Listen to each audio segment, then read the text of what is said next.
¿Qué se pierde cuando realmente perdemos a alguien? Hablando del duelo, hablando de perder a un ser querido. Y ella dice, o responde en la entrevista, nos perdemos básicamente a nosotros mismos. Cuando uno pierde a un ser amado, ya no puede volver a ser el mismo por mucho que quiera. Uno se transforma en un ser mutilado. Y ese es el duelo más grande, el duelo de perder a las personas que fuimos antes.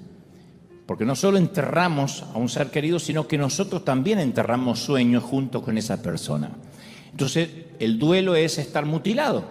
Insisto, no volvemos a ser quien éramos antes del infortunio. Esto decía la autora.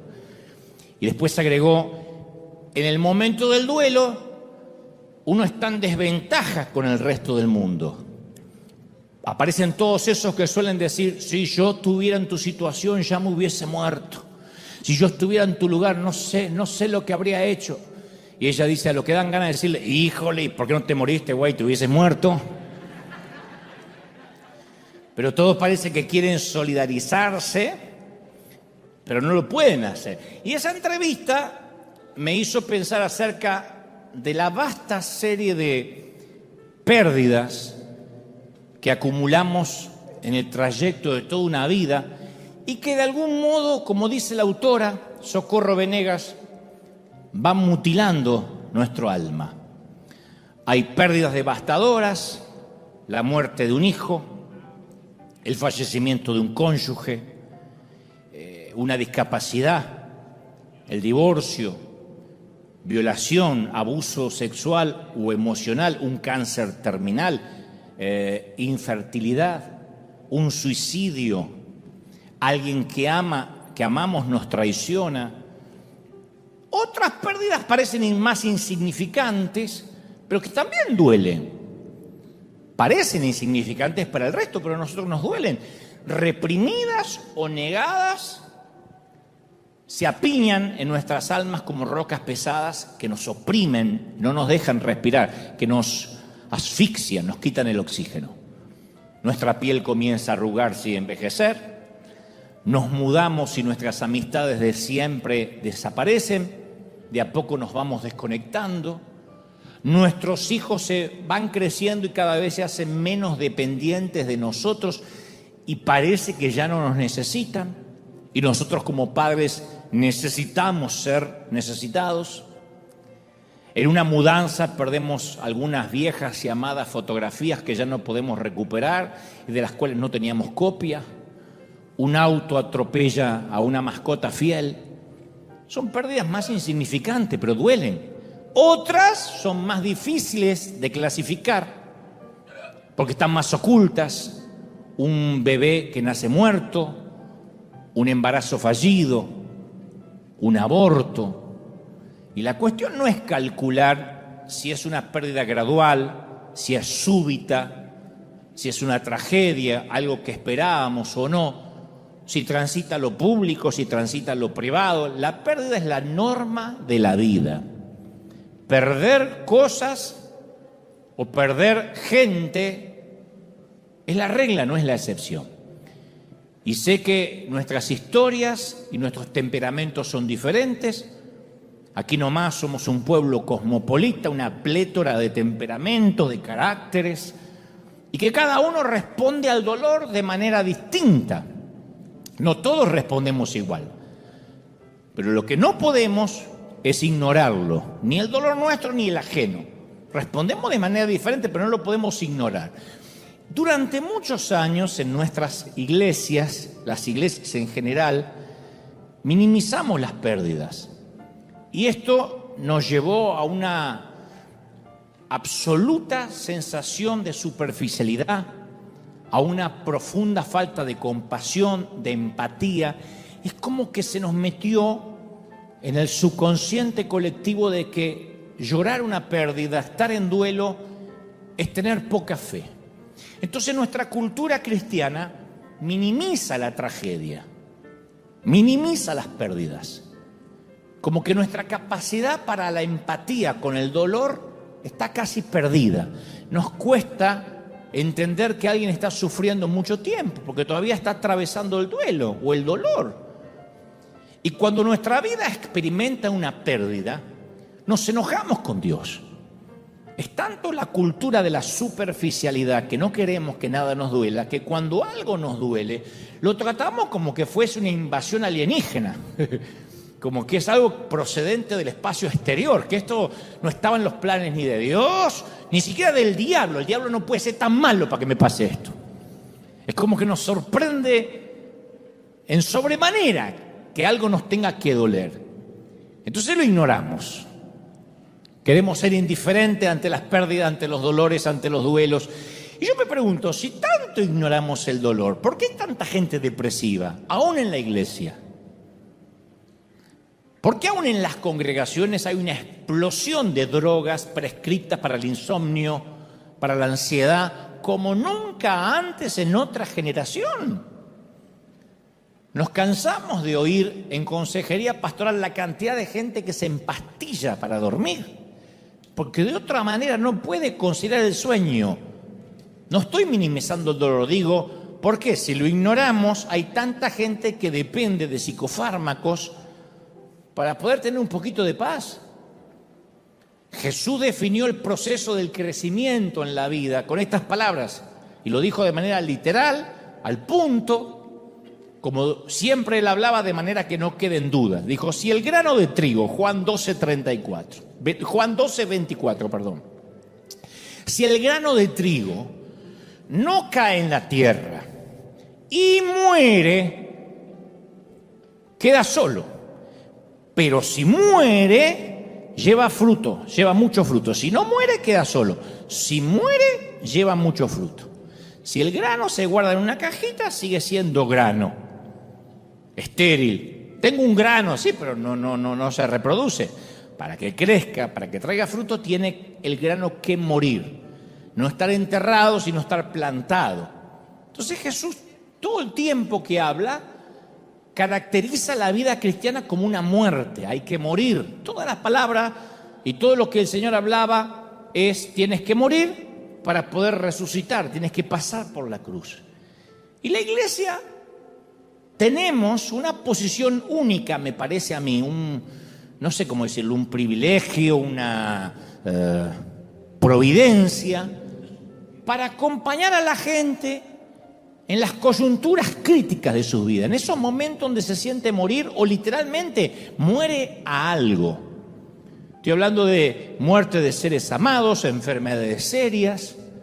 La iglesia debemos entender los divorcios, los traslados geográficos, con todo lo que significa dejar atrás el mundo conocido para aventurarnos de nuevo a algo que no teníamos ni idea ni en mente, una cultura distinta, un idioma diferente en este caso. Esos son los momentos de discipulado para ayudar a las personas a salir de nuestra tendencia cultural de adormecer, de ignorar el dolor. Tenemos la oportunidad única de abrazar a la gente y decirle, estás pasando dolor, este es el sitio correcto, no podrías venir a otro lugar.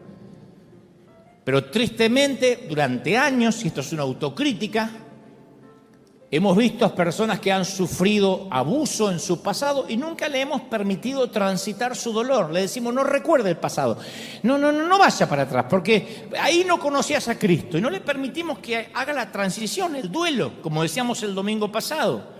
Para poder avanzar a veces hay que retroceder y ver qué hicimos mal para no repetir el error. De otro modo estamos condenados a repetirlo. Celebramos el Día de las Madres y a veces nos olvidamos de ser sensibles o empáticos con las parejas estériles, con las mujeres solteras para las cuales el Día de la Madre es el domingo más difícil del año porque sus sueños de concebir se alejan más y más. Pero nosotros nos olvidamos de esas mujeres y decimos, es el Día de las Madres. No digo que con esto no lo vamos a celebrar, digo que nos olvidamos de la empatía de las mujeres que en un día normal y tradicional están sufriendo. La gente pierde un hijo y nosotros lo exhortamos que rápido vuelvan a su vida normal como les sea posible.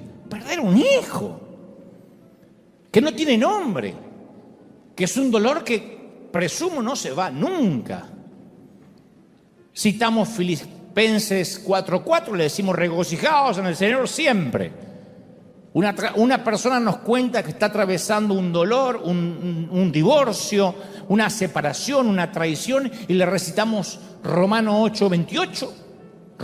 8:28, y le decimos, y sabemos que los que aman a Dios, todas las cosas le ayudan a bien. Sí, yo lo sé, pero estoy atravesando un dolor, nos confiesa. Y a veces no le dejamos que atraviese su luto, que haga el proceso de ese valle de sombras por la pérdida de sus sueños. David dijo, aunque atraviese el valle de sombras, o sea, no es una opción, tenemos que atravesarlo, no acampar ahí, no quedarnos ahí de por vida, pero eventualmente tendremos que atravesar valles de dolor. Un joven comienza a explorar su pasado, busca arqueológicamente en su niñez y se da cuenta que enfrenta el abandono que sufrió cuando niño, y nosotros le decimos, no mires para atrás, ahora es ser un adulto, mira para adelante, pero es necesario que él vaya y sane. Pero tenemos mucho miedo a prestarle atención al dolor. Pero yo estoy convencido que a menudo, si acaso la mayoría de las veces, Dios utiliza el dolor para hacernos crecer. El dolor es necesario, no nos gusta, a mí no me gusta sufrir, a ustedes tampoco, pero a través del dolor es que decidimos cambiar. Si no hay dolor, no hay cambio. Leí una frase por ahí que dice, cambiamos y crecemos cuando el dolor de mantenernos como estamos se vuelve mayor que el dolor de cambiar. Cambiamos cuando el dolor de permanecer como estamos es más grande que el dolor de tener que cambiar. Entonces el dolor nos saca de la zona cómoda, el quebranto. Por eso es necesario el duelo, por eso es necesario respetar los que están sufriendo, aunque estemos en la iglesia, porque es el proceso psicológico y la respuesta emocional ante la experiencia de una pérdida. Y uno tiene que tener una teología sobre eso. Decir, acá hay mucha gente que ha perdido cosas, que ha perdido seres amados, que han tenido que atravesar o están atravesando un luto, que es el proceso, nada menos, de adaptarse a una nueva normalidad de vida, a una silla vacía, a una cuna que no tiene a un niño dentro, a una casa silenciosa, a una pérdida de empleo, a una nueva normalidad física, andar con muletas, a estar confinado en una silla de ruedas, a un cambio de una posición cómoda financiera a una que es más paupérrima. Eso es una nueva normalidad. No podemos decir cambié y ya está, tengo que tener alegría. Cuesta. Dicen que hay 5 etapas durante un duelo, los psicólogos. Primero la negación, el enojo, la negociación, la depresión y finalmente la aceptación. Esas son las 5 etapas del duelo. Y aunque a mí me ayuda bastante, y yo sé que esto es utilitario, práctico, a mí me gusta observar en las Escrituras cómo David atravesaba sus duelos, entre tantos que hay en las Escrituras. Pero me sorprende cómo David, porque David lo expresa al ser poeta, con su prosa descarnada, él contaba cómo atravesaba los procesos de pérdidas. Me encanta su respuesta al dolor, la respuesta del rey David a la pérdida. Cuando David se entera de la muerte de Saúl y Jonatán, él canta, compone una canción, una endecha, que es una canción de lamentación, y entonces le pide a todos, a todo el pueblo, en su discurso como rey, dice, hijas de Israel, llorad por Saúl, en 2 de Samuel 1:24. Le pide a las mujeres de Israel que lloren por Saúl. David está ansioso porque otros se le unan al llanto, que derramen lágrimas de dolor por la enorme pérdida que ahora está enfrentando la nación de Israel. Es como que reconoce que se perdió una etapa preciosa, que se ha ido y que no va a retornar. No dice, menos mal que se murió Saúl, ahora yo soy rey. No, él dice, vamos a llorar. Y en 2 de Samuel 1:18, David también ordena que en su endecha, o sea, su canción de lamento, se les enseñe a los miles de hombres de Judá. Él dice que el llorar no sea un patrimonio solo de las mujeres. David, a pesar de ser un guerrero, era un tierno. Él dice que no lloren solo las mujeres, también los hombres deben llorar. Quiero que la aprendan, que la memoricen y que la repitan, este lamento por Saúl y Jonatán.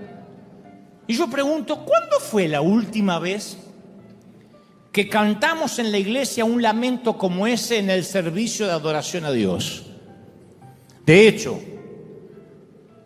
¿quién recuerda la última vez que se te enseñó la importancia de afligirse por una pérdida e integrarla a la adoración a Dios?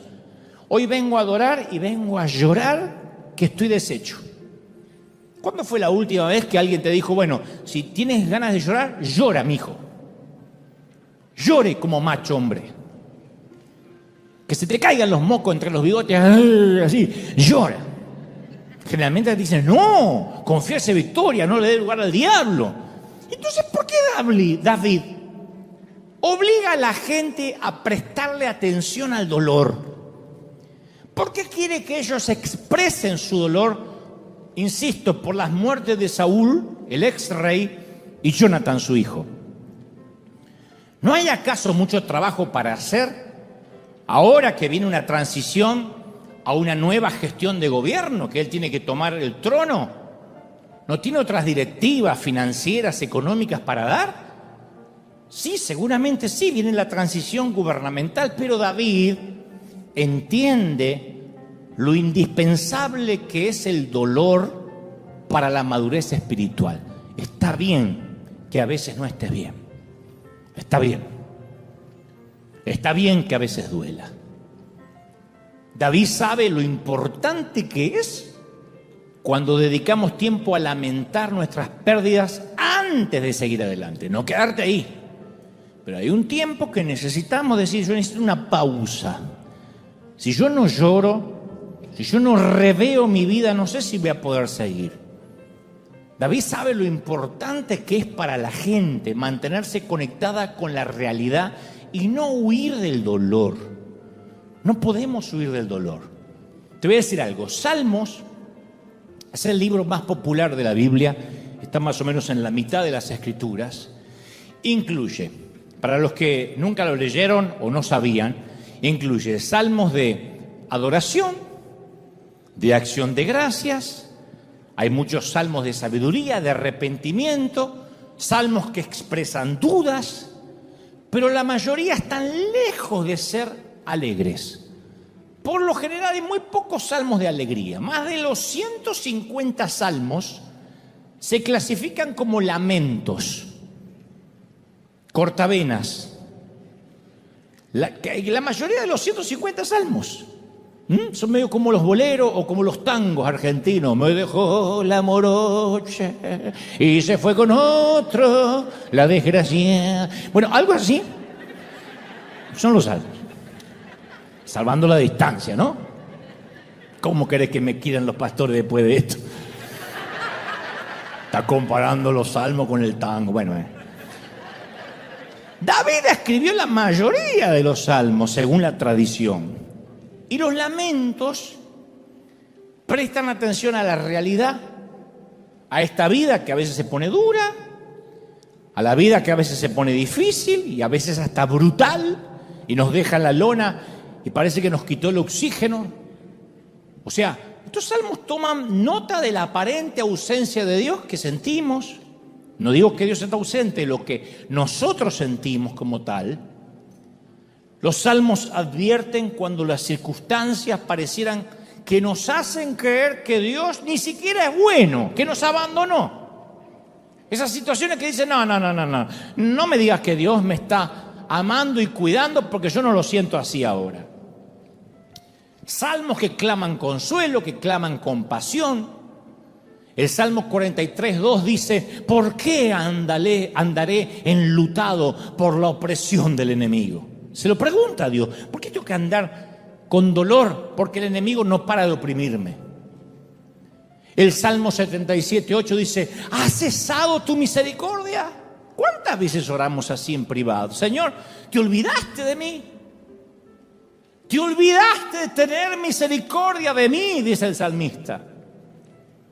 Salmo 42:3 dice, fueron mis lágrimas mi pan de día y de noche. Porque una cosa es llorar en el sosiego de la noche, cuando el alma se ensancha, cuando nos vamos a descansar. Otra cosa es decir, no, yo todo el día vivo angustiado. Ahí está en la declaración de los salmos. Salmo 88:6 dice, me has puesto en el hoyo profundo. Un salmo que le echa la culpa a Dios de estar en el hoyo.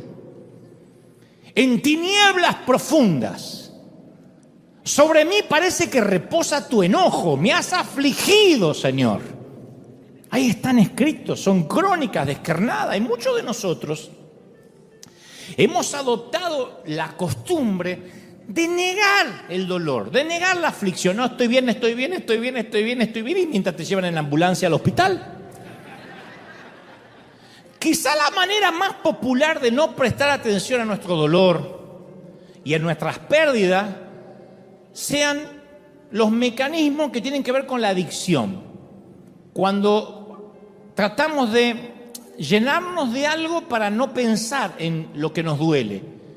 La gente utiliza el trabajo, la televisión, el alcohol, salir de compras, de parranda, los negocios, las aventuras sexuales, todo con el fin de mitigar el dolor, de no pensar. Por eso es que comienza el alcohólico a tomar, para no pensar. Conocí un borracho que decía, ¿y por qué tomas? Para olvidar. ¿Para olvidar qué? Para olvidar que soy un borracho.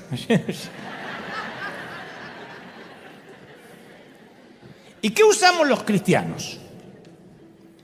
Para olvidar el dolor, el servir a Dios, incansablemente. El ser un 24/7 servidor de Dios. Usamos el servir a Dios para no tener que enfrentar el dolor. Entonces las actividades cristianas, el estar toda la semana metido en la iglesia y sirviendo, se vuelven dañinas cuando las utilizamos sin darnos cuenta para escapar del dolor, para no enfrentar el dolor. Es una adicción más santa, si se quiere, más religiosa, pero adicción al fin. Porque tenemos la presión de mostrar una imagen madura, espiritual. Eso nos persigue a la mayoría, demostrar que todo está bien. Y olvidamos que ninguno de nosotros es perfecto, que todos sufrimos. Generalmente los predicadores no suelen contar sus infortunios, sus tristezas, sus depresiones, pero porque la mayoría finge. Y no porque son hipócritas necesariamente, sino porque piensan que si se muestran auténticos eso va a socavar la autoridad. Piensan que si se muestran débiles, el que está escuchando va a decir, si este está débil, ¿qué me queda para mí? Me suicido. ¿Piensan eso? Yo creo que no. Yo creo que nos hace bien saber que no somos perfectos. ¿Cuántos de nosotros quisiéramos, por ejemplo, no me digan amén, pero por la carita voy a saber que me dicen amén, ¿cuántos de nosotros quisiéramos borrar ciertos acontecimientos de nuestra historia pasada para no deshonrar el nombre de Dios? ¿Cuánto quisiéramos decir, ay, eso si lo pudiera borrar, no quiero que me lo recuerden? David no lo hizo.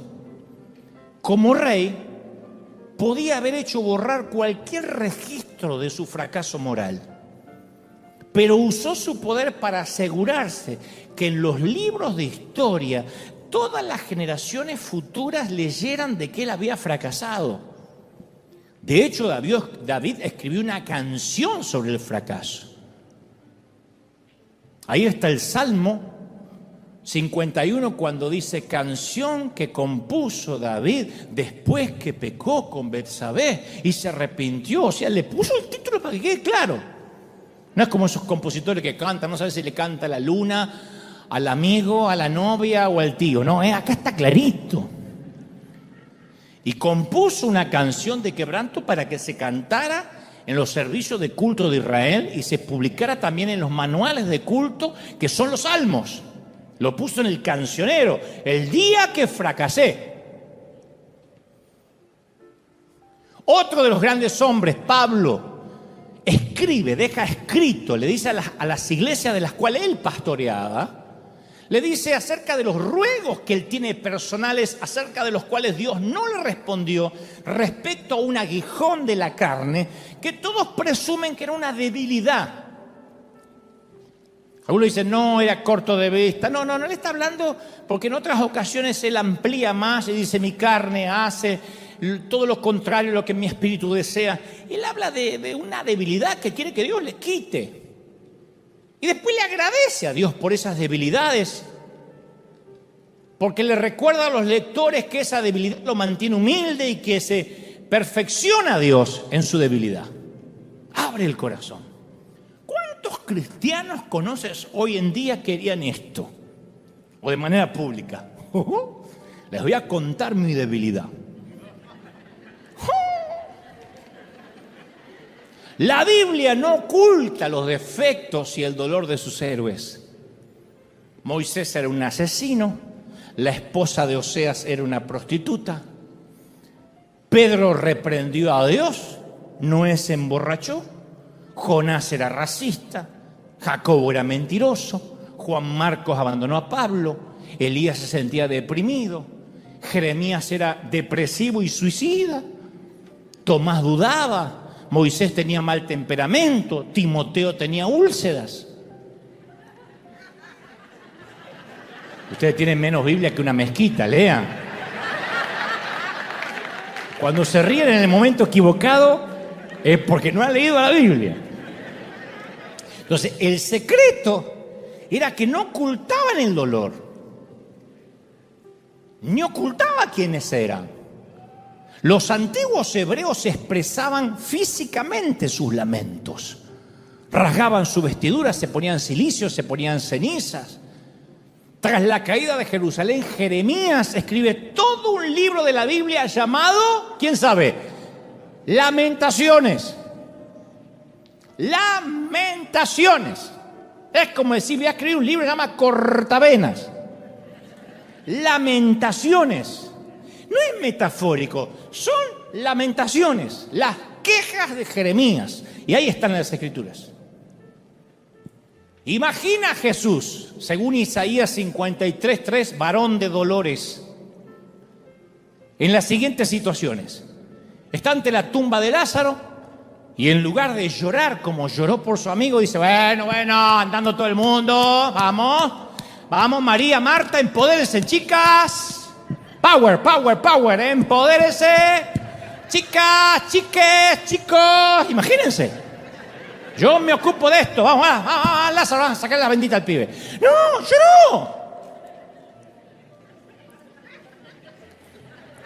no. O cuando Jesús estaba en la cruz, en lugar de clamar, Dios mío, ¿por qué me has desamparado? Y hubiese gritado a la cruz, bueno, no es para tanto, grito de júbilo. Entonces, afligirse es indispensable para una espiritualidad real. Que no es lo mismo que vivir en un estado depresivo, sino pasar momentos tristes. Por eso siempre digo que no hay catástrofe más grande que la vida espiritual que no tiene realidad, que no es genuina. Cuando estamos sumergidos en una falta de realidad, no hay peor cosa, lo voy a decir de una manera fina para que entiendan los que fueron a la Universidad de Harvard, como yo fui. Miré de afuera, saqué una foto maravillosa. Y fui a varias a conocer. Pero yo quiero que lo entiendan de esta forma. No hay peor cosa que ser cristiano y vivir en medio de una nube de flatulencia religiosa. Una nube de gas mental. Cada vez conozco más gente viviendo ahí. Es como que la religión nos da licencia un montón a que a veces vivamos en un mundo de fantasía irreal, una vida inflada con anabólicos, que no se condice con la realidad de lo que sufre la gente. Por eso a veces somos tan poco creíbles. He conocido a lo largo de este peregrinar cristiano desde gente, creyente, que deja el trabajo porque Dios le dijo que tiene que vivir por fe. Tiene 8 hijos y Dios anoche en una revelación le dijo, deja el empleo y vive por fe. A creyentes que se metieron en proyectos faraónicos que terminaron quebrando su vida, su matrimonio, porque Dios se lo mostró en una revelación a él, incomprobable, pero Dios se lo mostró. Después de comerse 7 tacos, se fue y tuvo revelaciones. Hasta personas que se dejaron morir por no ir a un médico a tiempo, porque se iban a curar en el nombre del Señor. Hasta otros que se autonombraron pastor y sin ningún background, sin ninguna preparación, se abrieron una iglesia propia porque no estaban de acuerdo con su pastor local. Nadie los comisionó, nadie los ordenó, bajo el pretexto, me lo dijo el Señor, que abra una nueva iglesia donde haya más amor. Eso es la flatulencia mental, la falta de realidad. Y la verdadera vida espiritual no es una huida de la realidad, sino un compromiso absoluto con la realidad. Por eso no tenemos que eludir nuestras heridas, buscar atajos espirituales, porque el dolor es un gran maestro. El pasar por estas situaciones difíciles nos enseñan cómo vamos a aconsejar a otras parejas, a otros padres, a otros abuelos, si nunca hemos sido pareja, padres ni abuelos, si nunca hemos sabido lo que se siente tener un hijo. ¿Puede alguien que nunca fue mamá aconsejar cómo ser mamá a una que sí parió? No. ¿Podemos entender lo que vive un enfermo terminal de cáncer si nunca tuvimos más que un resfrío? A veces el dolor nos conduce por situaciones difíciles, pero termina enseñándonos, haciéndonos docentes para poder tener empatía con los que sufren. Job lo perdió todo en un solo día. El profeta en un solo día pierde todo: familia, riquezas, salud. Y muchos de nosotros experimentamos pérdidas, pero bueno, a lo largo de toda una vida, ¿no? No en un solo día. Pero sí perdemos cosas. Perdemos nuestra juventud. Bueno, ustedes, no yo tanto, pero ustedes están perdiendo la juventud. No hay forma de detener el proceso del envejecimiento. Ni con cirugías plásticas, ni con cosméticos, ni con una buena dieta, ni con ejercicios diarios. El proceso del envejecimiento, la ley de entropía, no se detiene. ¿Quién no ha perdido sus sueños? El sueño de una carrera que quería seguir, un matrimonio, los hijos que esperaba. Y también experimentamos pérdida cada vez que emigramos a un nuevo país, así te vayas a un mejor país. Así salgas de Venezuela, de Buenos Aires, de México y te vayas a Suiza. Hay pérdida de lo conocido, de los seres queridos. La mayoría de nosotros experimentamos una pérdida catastrófica en uno o en varios momentos de la vida. Cuando un miembro de la familia muere repentinamente, un infarto o un ACV, cambió radicalmente la historia de tu apellido. Cuando nuestro cónyuge tiene una aventura con otra persona, cuando nos encontramos solos después de un divorcio doloroso, cuando nos diagnostican un cáncer, cuando nos despiden después de 20 años en la misma empresa, en la misma compañía, de un trabajo estable, cuando nuestro hijo nace con una discapacidad seria, y sabemos desde que es chiquitito que posiblemente nunca se va a casar, nunca conducirá un automóvil, nunca tendrá autonomía. Y lo sabemos desde que tiene 5, 6, 7 años, que ese niño va a vivir con nosotros y que algún día nos vamos a morir y ese chiquito va a quedar, o ese hombre con mente pequeña, mente de niño, va a quedar a merced de quienes quieran soportarlo, porque solo un padre lo puede amar así. Solo una mamá lo puede amar así. Infertilidad, aborto, amistades rotas, pérdida de la memoria. Nos sentimos traicionados por una tradición de la iglesia, por algo que creíamos y que ahora tenemos una revelación y decimos, ¿cómo perdí tanto tiempo siendo religioso? Nos sentimos traicionados por un pastor, incluso a veces por Dios mismo. Perdemos nuestras ilusiones acerca de esta nueva familia en Jesús, que es la iglesia. Y decimos, ay, me encanta River, hasta huele bien, qué lindo. Y después, ¿cuánto tiempo tardamos en darnos cuenta de que no es la iglesia perfecta? Ni hay gente perfecta como lo esperábamos. Y nos desilusionamos. De hecho, cierta gente aquí nos desilusiona. Y nuestra cultura cristiana, ¿cómo es? Tratamos de evitar el dolor. Pensamos, no, esto que me pasa no es de Dios, debe estar relacionado con mis pecados. Lo mejor es que me mantenga un tiempo lejos de la iglesia hasta que me recupere.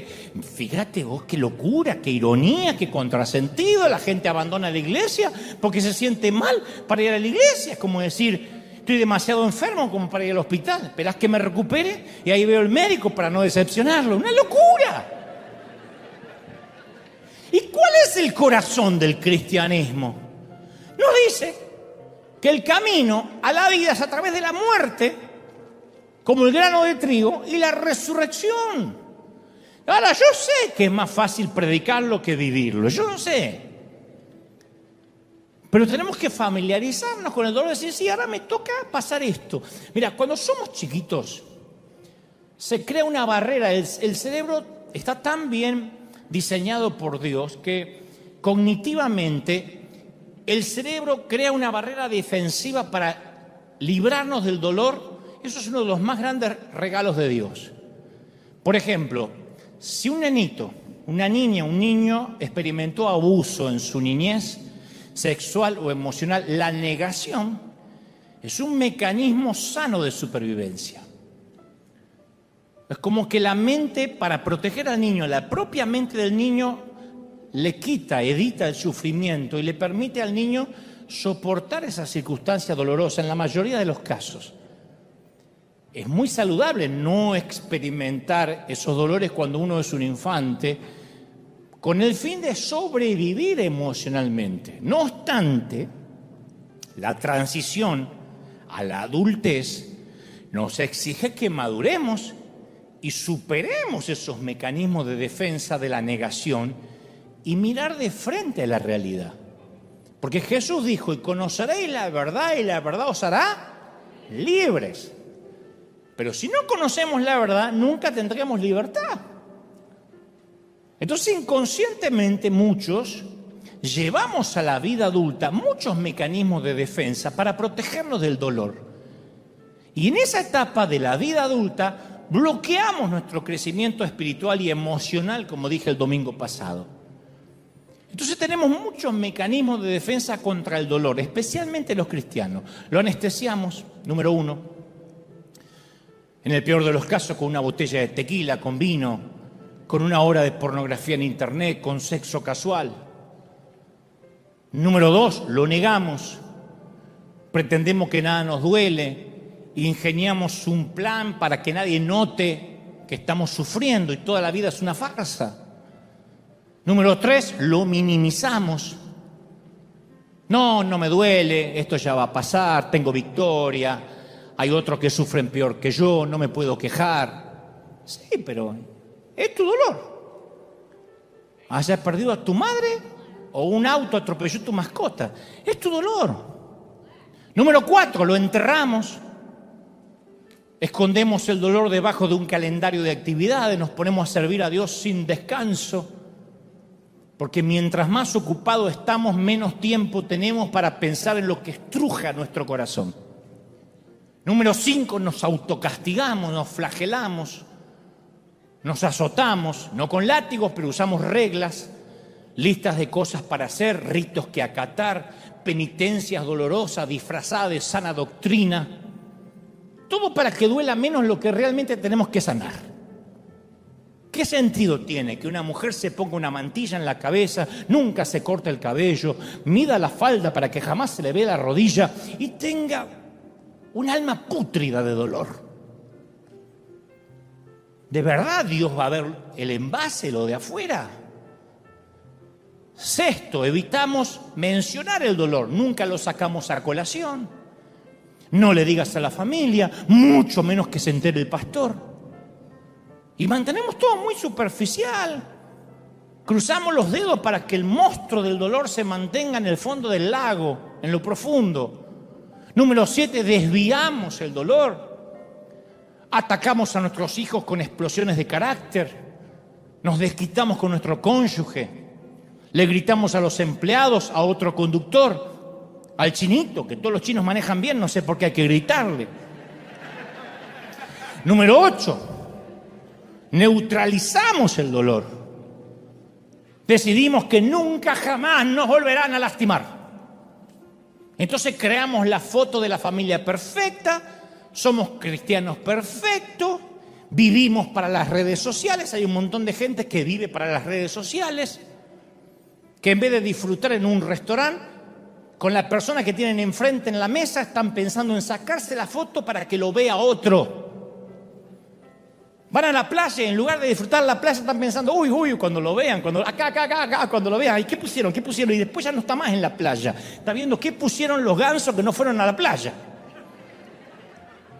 Y armamos una vida superficial para mantenerlos al control. Matrimonios que se llevan como perro y gato, pero se sacan muchas fotos para dar un falso testimonio de algo que no existe. Eso es para evitar el dolor, la confrontación. Y Job nos presenta una manera brillante de cómo debemos salir del dolor en la familia de Jesús, sin importar la cultura, el temperamento o el género. En primer lugar, él le presta atención al dolor, al igual que David. Lloren, hijas de Jerusalén, por Saúl y Jonathan. Bueno, Job es igual, le presta atención. No lo ignora, no lo minimiza. Por eso digo, tenemos poca teología en la congregación para el enojo, la tristeza, para el duelo, para la depresión. Nos preguntan, ¿cómo estás? En victoria, aleluya, en victoria. ¿Quién va al médico y te dice, ¿por qué vino? No sé, porque estoy perfecto, aleluya. ¿Quién va? ¿Por qué ocultar las hemorroides? Y sufrirlas en silencio. ¿Qué hace Job? No reprime nada. Grita su dolor. Maldice el día que nació. Está ahí en las Escrituras. Parece que fueran versículos de menor categoría. Y a veces los censuramos, pero no nos corresponde a nosotros censurar lo que no nos conviene. Dice Job que perezca el día que fui concebido y la noche en que fue anunciado nació un niño. Ojalá que ese día se vuelva oscuridad. Job 3:3. Le grita en una oración osada, le grita a Dios. Le dice exactamente cómo se siente, como si Dios no lo supiera. Hay 35 capítulos de cómo luchó contra Dios. Dudó, lloró. Volvió a dudar, lloró, gritó. Se preguntó dónde estaba Dios y por qué le sucedía todo eso. No evitó el horror de la situación, lo enfrentó, dijo, este dolor me está pasando. Número uno, decir, a mí me está pasando un dolor. Por eso vengo a River, porque estoy en un dolor. Por eso estoy escuchando el servicio por streaming, porque estoy con dolor. No está mal, no es pecado. Si no, el Señor nos hubiese llamado varón de dolores, según Isaías. En segundo lugar, transita el duelo del dolor, lo transita. Aunque atraviese el valle de sombra y de muerte, no temeré mal alguno, dijo David. Job lo atraviesa. Yo no sé ustedes, pero yo detesto esperar en el tránsito. Detesto. Un argentino detesta más que cualquier otra cultura esperar. Los argentinos no deberíamos esperar. Detesto esperar para subir un avión. Yo soy de eso de que cuando aterriza el avión, viaje adelante o viaje atrás, ya se paran así y quedamos como pollos todos así, con las maletas. Estuvimos 8 horas sentados y ahora estamos como pollo así, esperando que abra. Dice, abriremos la puerta dentro de 3 horas y media. No importa, yo me quedo 3 horas y media así. Detesto esperar en la sala del dentista. Detesto ir a emergencia y que me hagan llenar una planilla. Mi mayor reto, por más de 50 años que he seguido a Cristo, ha sido creerle cuando tengo que transitar el limbo de la espera. Yo prefiero el control, como todos ustedes. Por más que me miren con esa cara de santo devoto de Santa Clara de Asís. Yo sé que les cuesta esperar. Entiendo por qué Abraham, después de esperar 11 años, la promesa de que tendría un hijo, toma el asunto en sus manos y engendra un bebé de manera natural. Lo entiendo. Los ismaeles abundan en nuestras iglesias y en nuestra vida personal. Los atajos. Por eso uno de los mandatos más radicales del Señor es: guarda silencio ante el Señor. Guarda silencio y espera en Él con paciencia. Salmo 37:7. Guarda silencio, cierra el pico, cierra la jeta, dice una versión Dante habla hoy, y espera. Obedecer requiere humildad. Job pasa un periodo de duelo donde los allegados lo dejan. Porque la teología de la gente que lo rodeaba a Job, como a veces la teología de quienes nos rodean, no tiene suficiente Dios en la ecuación para atravesar esa etapa, ayudarnos a atravesar la etapa del dolor. Todos quieren venir a resolvernos el problema y a darnos consejo, cuando uno no quiere escuchar consejo, uno quiere un abrazo. Job tuvo que batallar con sus 3 amigos religiosos que estaban convencidos de que él estaba sufriendo por pecado. Job, estás cosechando lo que sembraste, le dicen al lado de la cama. Necesitas arrepentirte. El otro religioso dice, algo habrás hecho. Estás sufriendo por tu pecado. Estos 3 amigos representan el legalismo de la iglesia. Y esta no era la verdad. Estaba sufriendo a pesar de que era inocente. Y sus amigos, como muchos creyentes hoy, se creían que eran Dios y se ponían en el lugar de Dios y dice, esto dice Dios. Entonces Job tenía 2 luchas por delante. Con sus amigos que dicen, esto dice Jehová, y encima todo lo que le estaba pasando. Viste que esa gente siempre que cree saber por qué está pasando lo que está pasando, siempre aparecen. Esos babosos, eso están distribuidos estratégicamente para que te encuentres de 2 a 3 por día. Uno dice, hoy los voy a esquivar, te vas a encontrar mínimo 3. Están distribuidos de manera estratégica. En sus intentos de explicar lo que Dios está haciendo, te torturan. ¿Te pasó de sentirte peor después de haber hablado con gente que en teoría vino a alentarte? Te quiero dar una palabra de aliento. El Señor me dice que aunque toques las puertas de la muerte, porque este cáncer va a empeorar, cuando te arrepientas de tus pecados, Él me dijo que la victoria viene. Pero ¿por qué no te llevas la victoria, la corona y te vas a otro lado? Hay momentos que te exasperan. Entonces Job entendió que él no puede oír a nadie cuando está pasando de luto, que no sea el que viene a abrazar, es decir, estoy contigo. Vamos a salir juntos de esto. Se supone que somos amigos, se supone que soy tu pastor y vamos a salir juntos. No preguntás por qué. En tercer lugar, Job acepta sus límites. Se siente que es limitado. Yo me pregunto si la pérdida más grande que todos vamos a tener es un día darnos cuenta de que tenemos límites. Eso nos hace humildes. El principio de la sabiduría es saber todo lo que no sabemos. Job aceptó sus límites. Yo te voy a dar una lista realista y cruda de tus límites, porque me están mirando diciendo, yo no. Yo te voy a dar una lista. Me voy a incluir, nada más para que no se sientan solitos. Me voy a incluir. Nuestro cuerpo físico. Nuestro cuerpo se está muriendo, todos nuestros cuerpos se están muriendo. Todos estamos más cerca de la tumba que del útero, todos, ninguno va al revés. Ninguno va en reversa. Todos nos estamos muriendo y algún día regresaremos al polvo. Todos tenemos que comer, beber y dormir para vivir un día más. Fíjate qué dependencia. ¿Quién dice, yo me puedo acostumbrar a no comer? El día que te acostumbras a no comer, te morís. Pero todos tenemos que comer, beber y dormir. Ni siquiera todos los cirujanos plásticos del mundo pueden detener tu proceso de envejecimiento.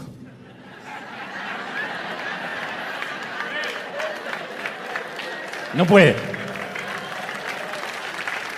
Otro límite, nuestra familia de origen.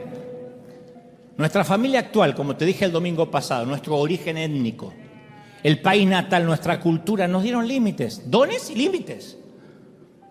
Todos llegamos a nuestra edad adulta con límites heredados de nuestra familia. Nuestro estado civil es un límite. El matrimonio es un límite, la soltería es un límite. Son límites dados por Dios. Si eres casado no puedes hacer las cosas de soltero. Si eres soltero no puedes hacer las cosas de casado. El número de niños que tengas es un límite. No es lo mismo un matrimonio que tiene 2 hijos a uno que tenga 14. Díganme si no es un límite. Nuestra capacidad intelectual. Ninguno de nosotros es brillante en matemáticas, ingeniería, carpintería, física y música al mismo tiempo. Ni siquiera un argentino es bueno en todo eso. Nuestros talentos y dones son límites. Jesús tenía todos los dones. Yo puedo tener 2, 3, capaz que tú tienes 10. Pero es un límite. Los recursos financieros. Estamos limitados a los recursos. Nuestro nivel de prosperidad nos limita. Nuestra materia prima. Dios nos dio una personalidad, un carácter, un yo único. Yo tengo dentro del espectro autista un síndrome que integra la categoría más amplia del trastorno del espectro. Es un don y es una limitación a la vez, porque ese trastorno neurobiológico, en mi caso, es un don grande para escribir, para crear, para hablar, pero me limita en ciertas emociones, socialmente, me produce ciertas rutinas obsesivas compulsivas que no te importa, no te voy a contar porque eso es chismerío, no viene al caso. Nuestro tiempo es un límite, tenemos una vida para vivirla. No podemos hacerlo todo. A mí me gustaría vivir en Oregon y disfrutar la lluvia de ahí de Portland, en la Toscana, Italia, en Manhattan, pero no puedo. Quisiera tener otras profesiones, otras disciplinas, no puedo, mi tiempo no me alcanza, la vida ya no me alcanza. Nuestro entorno o iglesia es un límite. Trabajamos en medio de cardos y espinas. ¿Quién no quisiera la iglesia perfecta?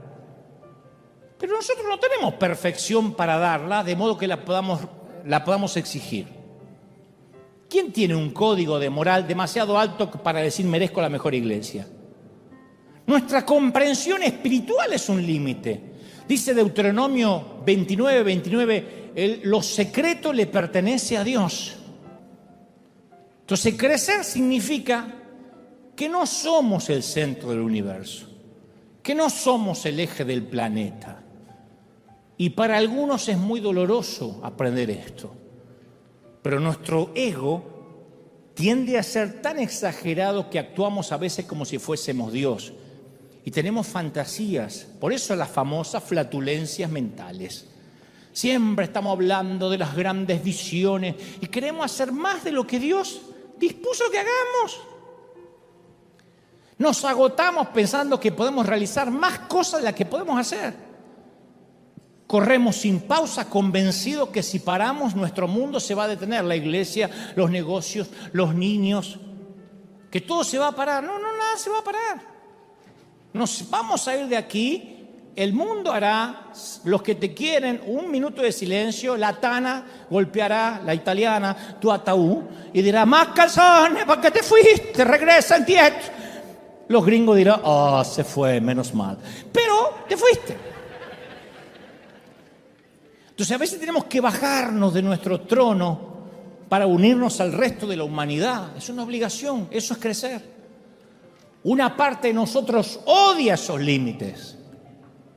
Y esto es en parte la razón por la cual sentir dolor es un requisito para alcanzar la madurez espiritual, porque los límites nos hacen pensar, wow, qué dependiente soy de Dios.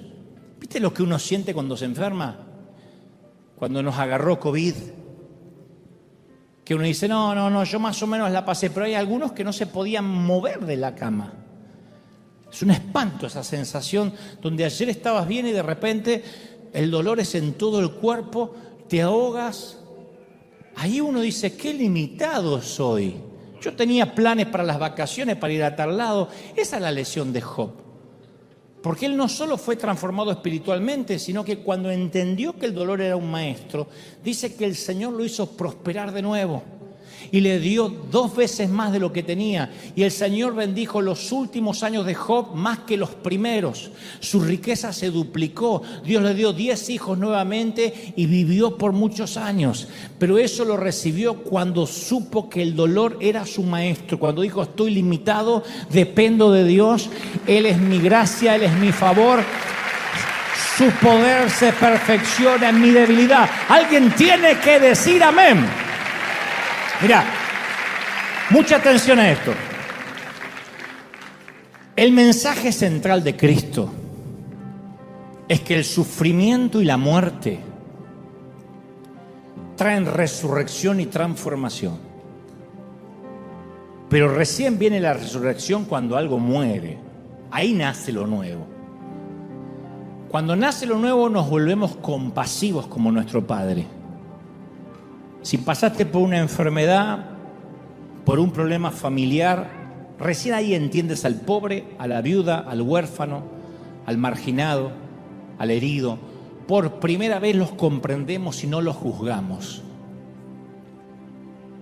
El dolor nos despoja de las pretensiones, de lo que no es esencial. Estamos más aptos para deshacernos de cosas que no son importantes. Viste que el dolor hace que uno decida qué es lo que te va a importar y qué es lo que ya no te va a importar. Nos libramos de tener que impresionar a otros. Ya no nos motiva agradar a la gente, ya no vivimos para las redes sociales. Aprendemos a decir, Dios sabrá por qué, no tengo idea por qué me pasa esto. Aprendemos a decir, Dios sabrá por qué, no entiendo. Porque ahora nos caracteriza una mayor humildad, una mayor vulnerabilidad. Colocamos a Dios, el dolor hace que coloquemos a Dios en el centro de nuestras vidas y comencemos a rechazar las metas pueriles, superficiales, trivias. Fluye un nuevo amor de nosotros que antes no teníamos. Entonces quiero que entiendas esto. Hay un dolor que es antes de la operación.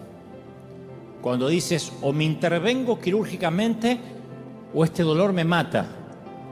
Pero después hay un dolor que es después de la intervención, es el postoperatorio. O tiempo de recuperación, que le dice, vaya y haga reposo, no se mueva. Hay gente que después de la operación ha tenido que dormir sentado, sentada. O los puntos te tiran.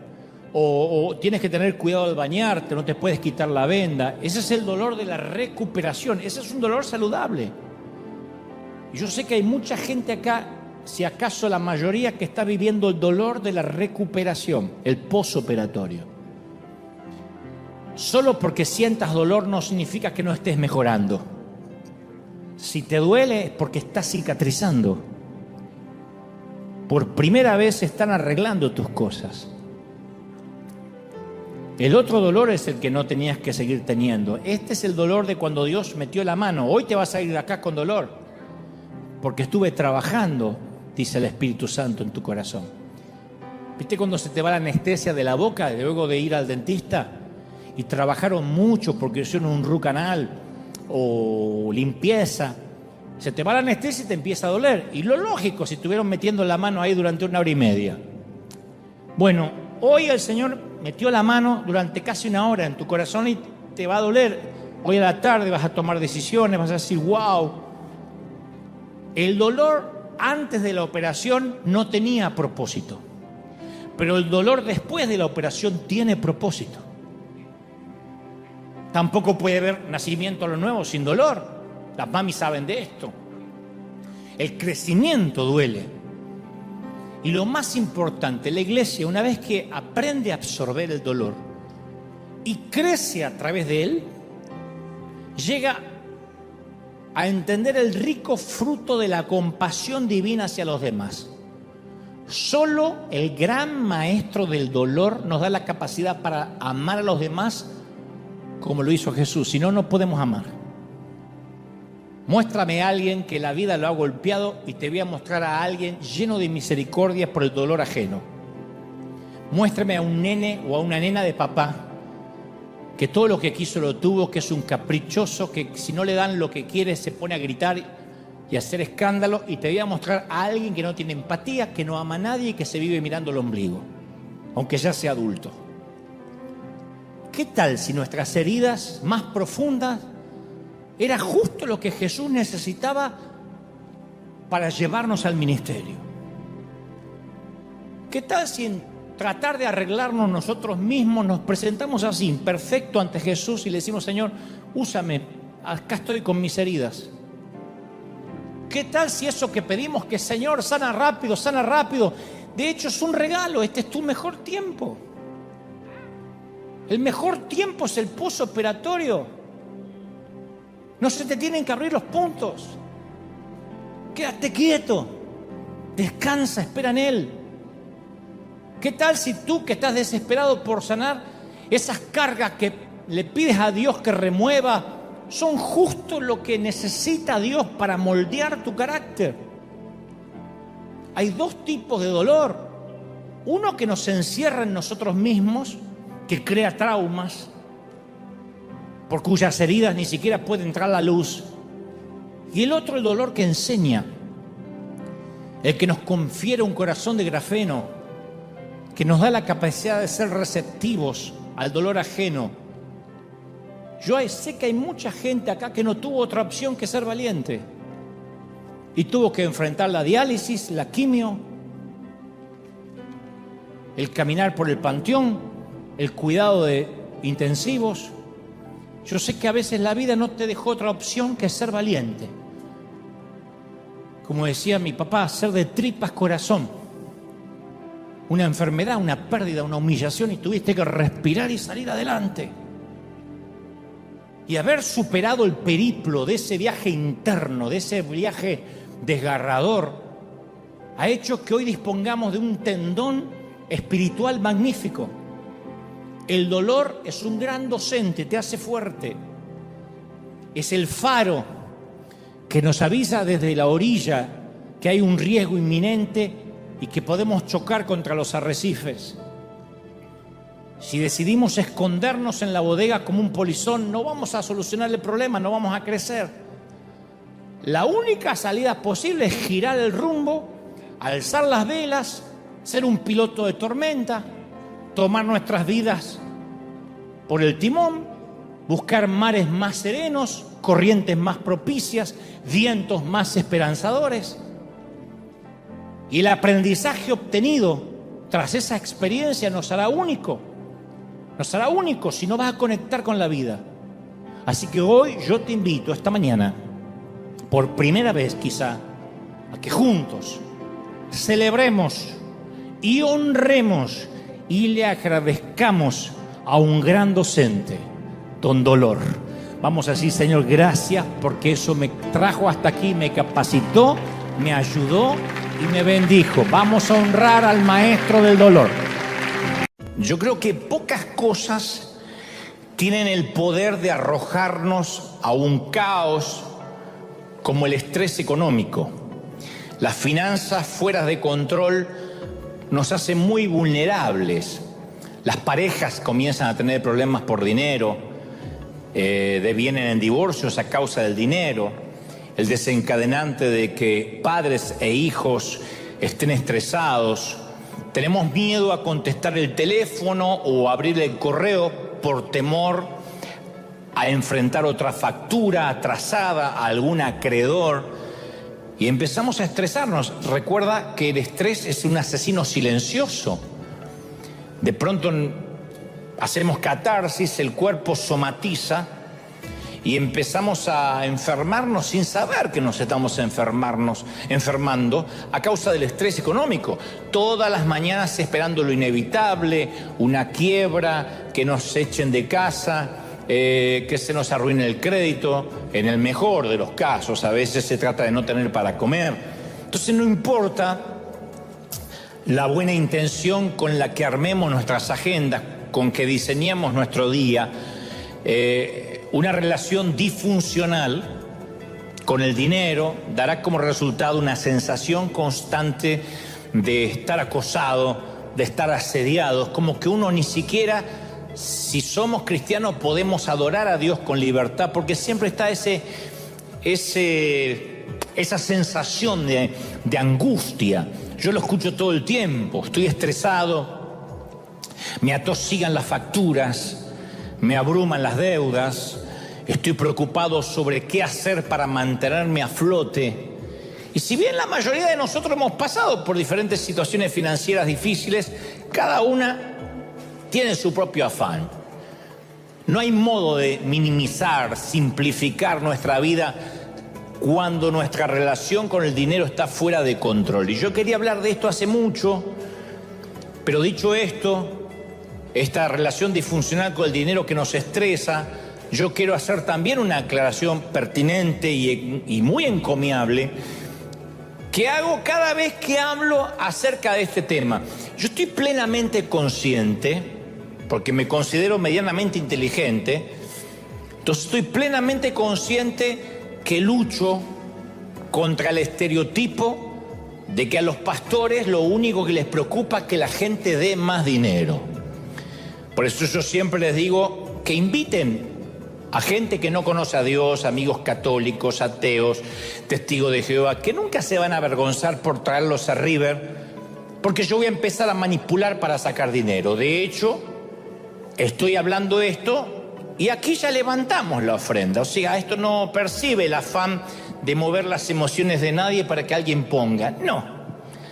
Y lo entiendo, esto de que tenemos mala fama, que los oradores tienen mala fama, los predicadores, porque todos hemos conocido a predicadores avariciosos, cuyo único enfoque pareciera que fuera forrarse los bolsillos.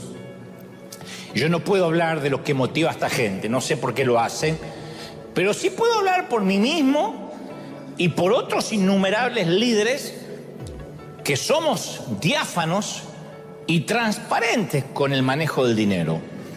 Y lo que siempre me avala para hablar de este tema es que River no necesita más dinero del que ya sus miembros siembran fielmente.